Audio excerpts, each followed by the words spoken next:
नमस्कार मित्रांनो, विश्वास पाटील यांनी झाडाझडती नावाची कादंबरी लिहिली आहे. नक्कीच वाचा.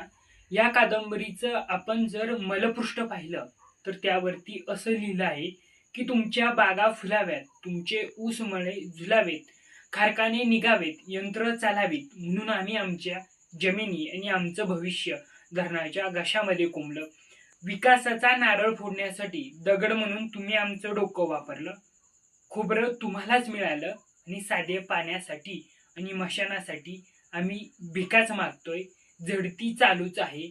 एकंदरीत आजच्या विकासाचं जर आपण रूप पाहिलं ना, तर यामध्ये सामावलेलं आहे.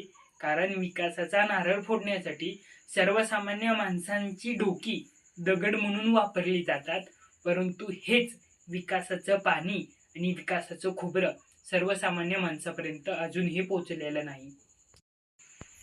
नमस्कार मित्रांनो, विश्वास पाटील यांनी झाडाझडती नावाची कादंबरी लिहिली आहे. नक्कीच वाचा. या कादंबरीचं आपण जर मलपृष्ठ पाहिलं तर त्यावरती असं लिहिलं आहे की तुमच्या बागा फुलाव्यात, तुमचे ऊस मळे झुलावेत, खारकाने निघावेत, यंत्र चालावीत, म्हणून आम्ही आमच्या जमिनी आणि आमचं भविष्य धरणाच्या घशामध्ये कोंबलं. विकासाचा नारळ फोडण्यासाठी दगड म्हणून तुम्ही आमचं डोकं वापरलं. खोबरं तुम्हालाच मिळालं आणि साधे पाण्यासाठी आणि मशानासाठी आम्ही भिकाच मागतोय. झडती चालूच आहे.